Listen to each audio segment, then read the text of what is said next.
Kalau buat rumus saya korting ada. Gua kasih dia 7 SKS lah, dia PO. Ngomong-ngomong tuh dari tadi ngomong kepintaran.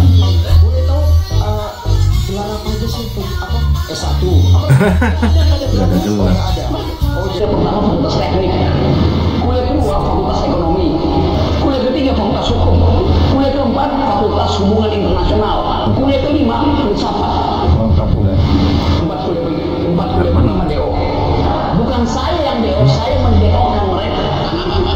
Dan sudah tahu, nggak macam sekolah lagi. Hanya filsafat yang ikuti permintaan. Mana ada orang mendeokan universitas. Saya nggak tahu, saya nggak berani wisuda. Nah, dengerin. Punya ijazah, nggak punya ijazah beda dengan punya. Aduh, si Rocky ini. Halo guys, selamat datang kembali di channel Pasti Bisa. Gimana kabarnya kalian? Mudah-mudahan selalu dalam keadaan segar bugar, sehat walafiat. Amin amin. Oke guys, di video kali ini kita kembali akan membahas si Rocky Kadrun Gerung ini, karena belakangan ini kabar-kabar si Rocky ini sangat viral ya guys di berbagai media sosial. Jadi tidak ada salahnya kalian menyimak video ini sampai selesai, mana tahu bisa menjadi sebuah sarana informasi yang bermanfaat sekaligus menghibur tentunya, karena di dalam video ini nanti diselingi kompilasi-kompilasi yang menghibur untuk kalian semua. Nah guys, dalam video ini kita akan membahas bahwa sebenarnya si Rocky ini nggak pinter-pinter amat, bahkan saya bisa bilang biasa aja. Di video ini kita akan membongkar tentang kepintaran dan kecerdasan si Rocky ini seperti apa sih. Di sini juga si Rocky ini akhirnya ketemu lawan debat yang bukan lagi seimbang tapi mengungguli.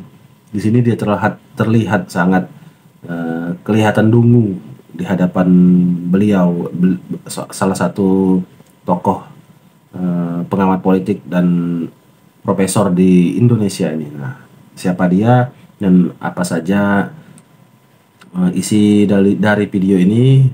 Mari kita simak sama-sama.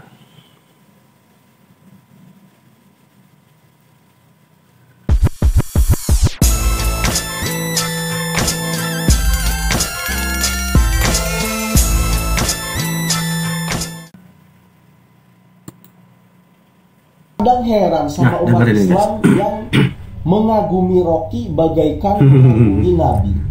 Di sisi lain, dia menangis terharu mendengar kisah kesabaran Nabi Muhammad SAW ketika dihina, ketika dicaci baik pribadinya ataupun kebijakannya oleh lawan politiknya kafir Quraisy di masa itu.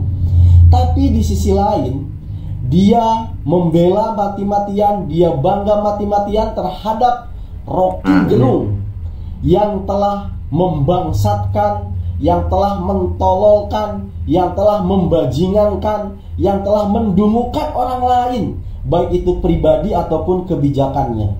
Mohon maaf, saya di sini bukan menyamakan Jokowi dengan Nabi, ini sangat jauh sekali ya kan. Cuma di sini konteksnya adalah tentang adab, tentang moral. Mengkritik itu berhak, boleh, bahkan wajib. Itu hal yang lumrah dalam dunia demokrasi. Tapi bagi Anda umat Islam, mengkritisi itu ada adabnya. Bahkan itu dicatat di dalam kitab suci Al-Quran, bahwa mengkritik itu harus dengan hikmah. Apa sih hikmah itu? Bijaksana. Saya lupa itu ayat berapa, tapi coba Anda perhatikan kembali, cari lagi itu, bahwa memang ada ayatnya. Bagaimana seorang muslim ketika mengkritisi dengan hikmah ataupun dengan bijaksana, bukan dengan jalan seperti itu. Nah ini teknik berdebat si Rocky. Berdebat dia kayak suara itu fenomena Rocky Gerung. Jadi dulu Bapak pernah disekolahin, jadi cara negosiasi itu sampai di sekolahnya sampai luar negeri Bapak untuk belajar negosiasi. Jadi Rocky Gerung itu menggunakan salah satu teknik negosiasi, menggunakan salah satu teknik berdebat. Jadi kalau kamu sekarang kamu bidangmu apa? IT. Terus kamu berdebat sama orang ekonomi dan segala macam. Berdebat tentang masalah-masalah sehari-hari. Nah, kamu kan sangat menguasai IT. Nah, kamu bawa topik perdebatan kamu itu ke arah IT. Jadi kamu pakai sampel contohnya semua itu yang ada di IT.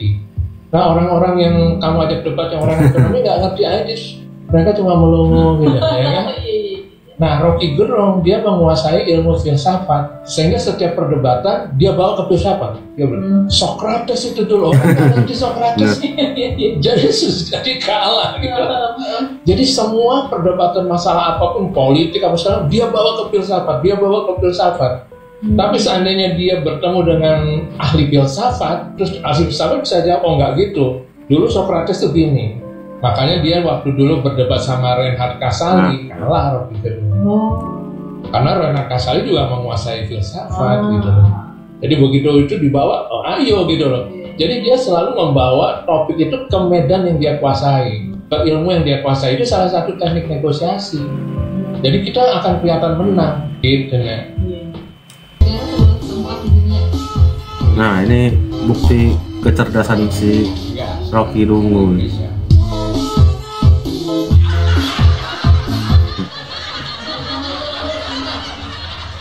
Lihat cara dia ngeles.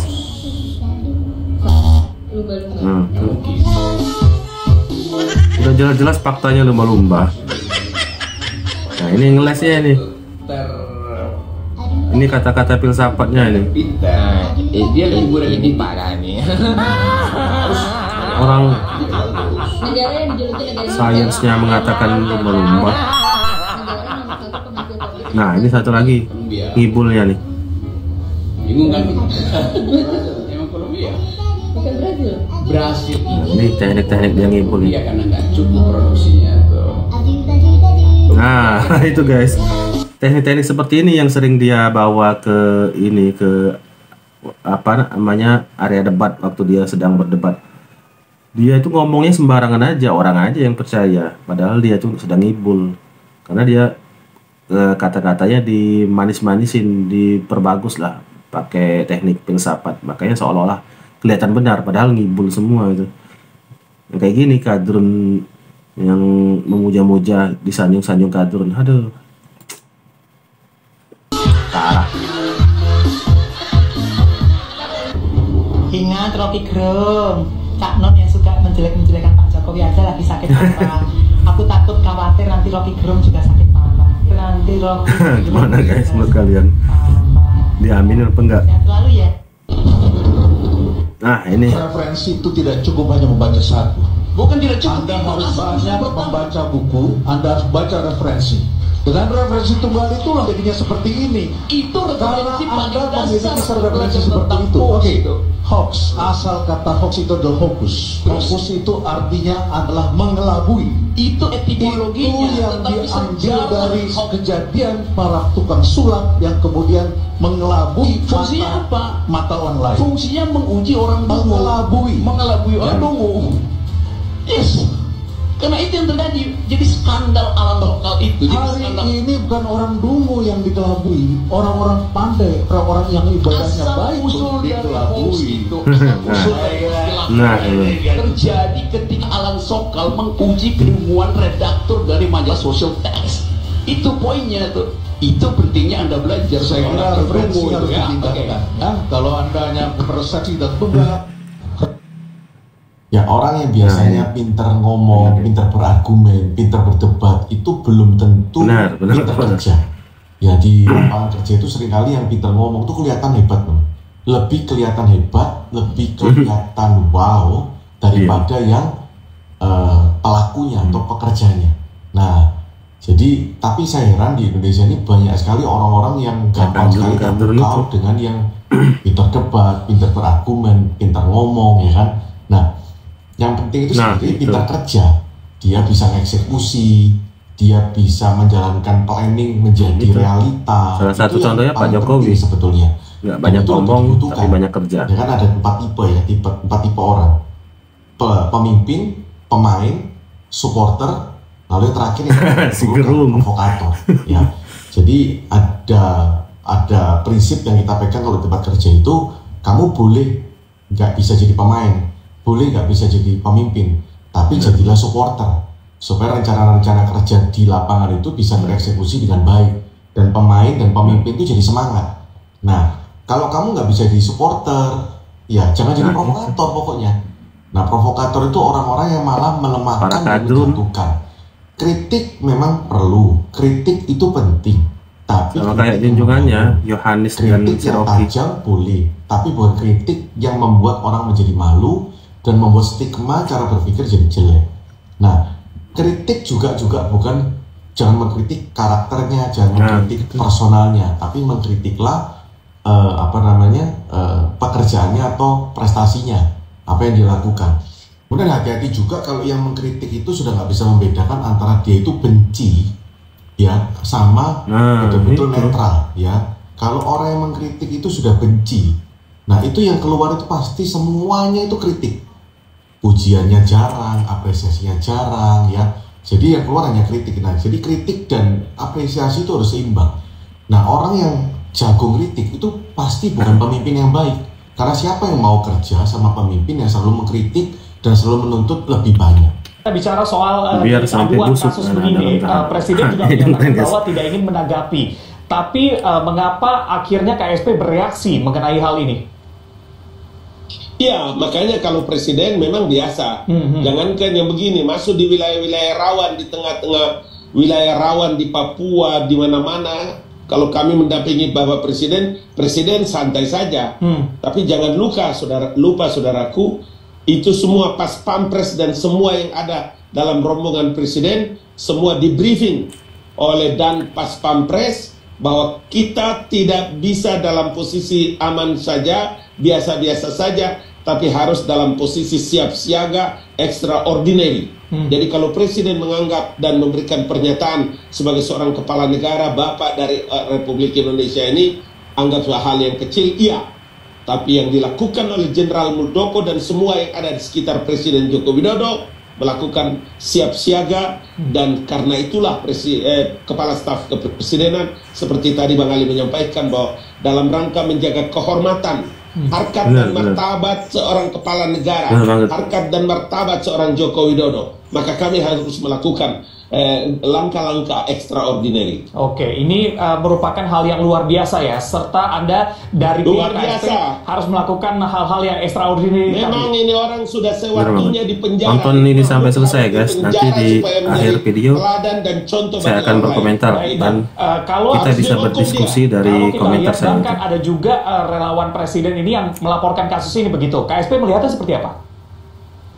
Ya, tadi Bapak Kepala Staf sudah menyampaikan bahwa memberikan apresiasi dan dukungan terhadap langkah-langkah yang dilakukan oleh teman-teman relawan maupun kawan-kawan yang melaporkan saudara Rocky Gerung ini ke kepolisian. Apakah itu di Barreskrim maupun di Polda Metro Jaya. Oke, baik. Tadi juga saya waktu mendarat di Bandara Bito Ambari di Bau-Bau, ada sekelompok teman-teman yang datang memberikan support dan dukungan agar jangan kasih kendor. Ya, di kota Bau-Bau juga mereka datang kepada saya menyampaikan tuh jangan kasih kendor, sampaikan kepada Pak Muldoko, salam untuk Pak Muldoko, kami dari daerah pun memberikan dukungan. Harus dikasih pelajaran supaya yang lain itu jangan seenak perutnya ngomong sesuka hati. Baik, negeri ini ada aturannya. Gitu. Baik Bang. Yang cukup menarik di sini ada juga yang dikatakan oleh Muldoko tadi bahwa sepertinya ada pihak yang mendalangi di belakang Rocky Gerung gitu, karena memang secara terang-terangan melontarkan penghinaan terhadap Presiden. Kira-kira apakah KSP sudah mengetahui siapa yang mendalangi hal tersebut? Ya, saya kira Pak Muldoko tahu ya, sebagai seorang mantan Panglima Tentara Nasional Indonesia, beliau sangat memiliki kemampuan intelijen yang luar biasa. Dan pasti beliau tahu, karena begini logikanya sederhana. Kalau si Rocky Gerung ini ya, dia ini permalukan ini kita ini orang, semua orang timur, dia permalukan kita ini orang ini. Ini makhluk tidak ada akhlak, moralnya rendah. Kalau dia ada ilmu, kalau dia punya intellectual knowledge yang bagus, maka semua kata-katanya itu pakai hati, pakai rasa. Tapi ini semua yang keluar dari mulutnya ini bukan kritik, menghujat, mencaci maki, mencederai orang. Artinya dia tidak punya hati. Jadi Bapak Muldoko itu memberikan arti kiasan seperti robot. Kalau robot itu kan tidak punya perasaan, tidak punya hati. Kalau perasaannya ada itu dia tidak mungkin begitu. Itulah sebabnya Dia seperti orang yang sedang di remote ini kawan. Apakah untuk kepentingan kehidupannya, apakah untuk dia dapat uang, pasti. Apakah untuk kepentingan politik yang lain? Karena dengan gaya Rocky begini, semua isu-isu berat, isu-isu BTS, isu-isu korupsi, semua hilang dari media.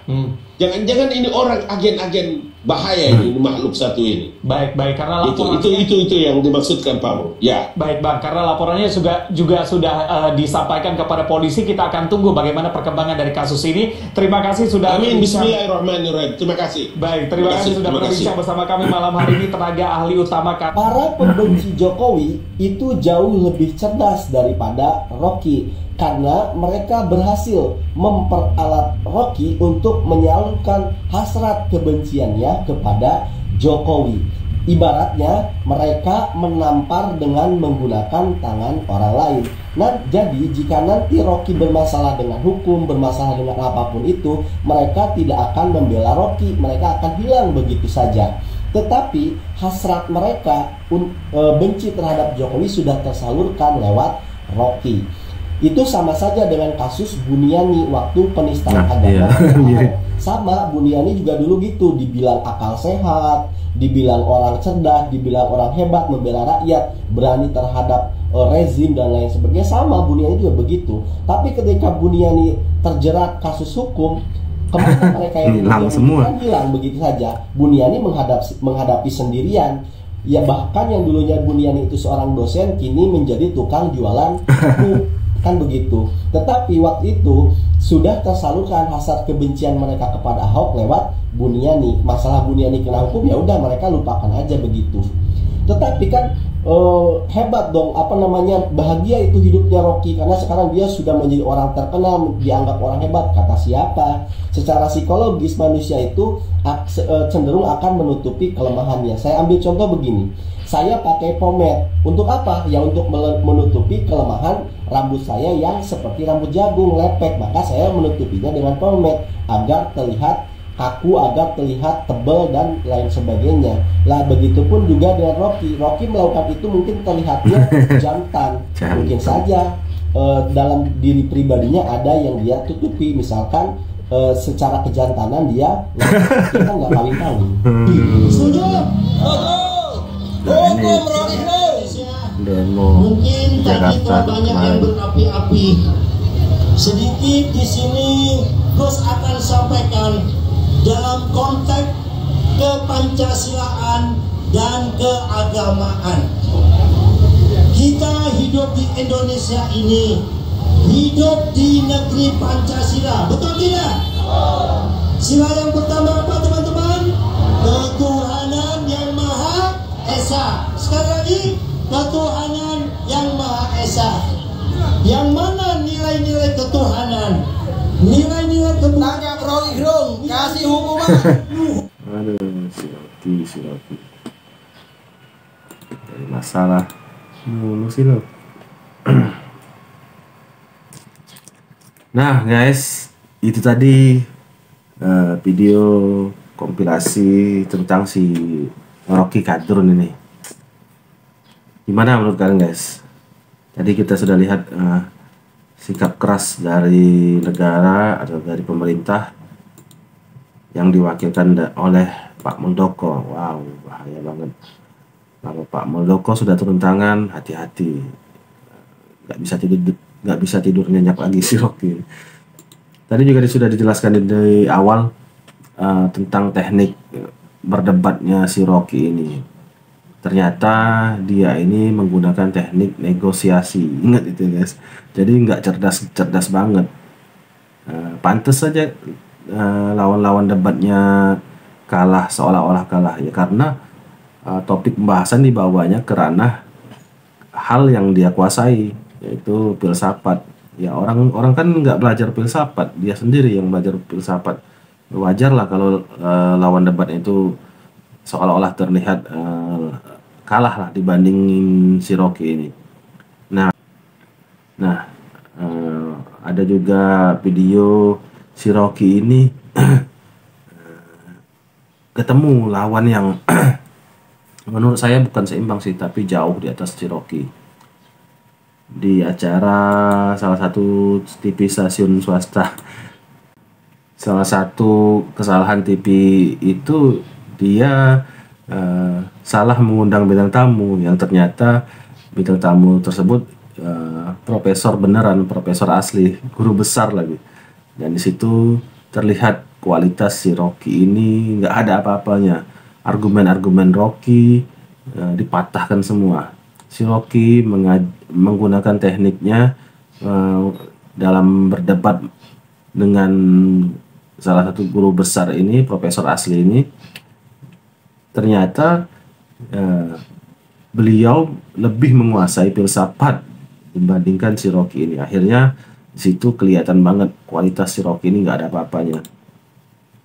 Tadi juga sudah kita lihat penjelasan salah satu netizen di media sosial yang terlihat heran. Sebenarnya saya juga heran guys, kenapa kadrun itu rata-rata 90%, bisa dibilang 90% muslim lah, walaupun ada beberapa yang non muslim, tapi sangat kecil. Nah, dalam Islam itu kan dia dari kecil kan sudah diajarkan tentang adab sopan santun, yang mencontoh baginda Rasul lah istilahnya. Di sana banyak sekali cerita, ataupun kita waktu kecil ini diceritakan betapa mulianya hati baginda Rasul. Nah, yang menjadi herannya itu kenapa sekarang para kadrun ini justru membela dan memuji-muji orang yang sifatnya kebalikan dari baginda Rasul. Kalau dulu baginda Rasul dihina, dijelek-jelekan, dicaci maki oleh kaum-kaum kafir ataupun kaum-kaum yang non-muslim yang tidak suka dengan baginda Rasul. Nah, sekarang kok malah justru kadrun itu membela orang yang wataknya, sifatnya ataupun perilakunya mirip sekali dengan kaum ataupun musuh dari baginda Rasul zaman dulu. Nah, di situ yang harus dipertanyakan, akal, mental, dan jiwa para kadrun ini sehat apa sakit. Kalau benar-benar, kalau mereka itu benar-benar seorang muslim yang taat, seharusnya mereka sadar mereka itu sedang diarahkan ataupun diubah perilakunya oleh si Rocky Kadrun ini menjadi perilaku yang buruk. Harusnya mereka sadar bahwa tidak baik mencela, menghina seseorang, apalagi seseorang itu adalah presiden negara sendiri.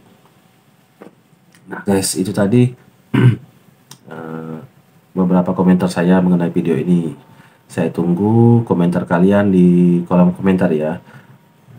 Tak lupa saya ucapkan baik-baik terima kasih untuk teman-teman yang sudah klik subscribe. Buat yang belum, silahkan klik subscribe sekarang juga, karena subscribe itu gratis, dan semoga yang sudah subscribe diberikan rezeki yang melimpah. Amin, amin. Oke guys, sampai di sini dulu video kali ini. Ketemu lagi di video-video selanjutnya. Salam NKRI.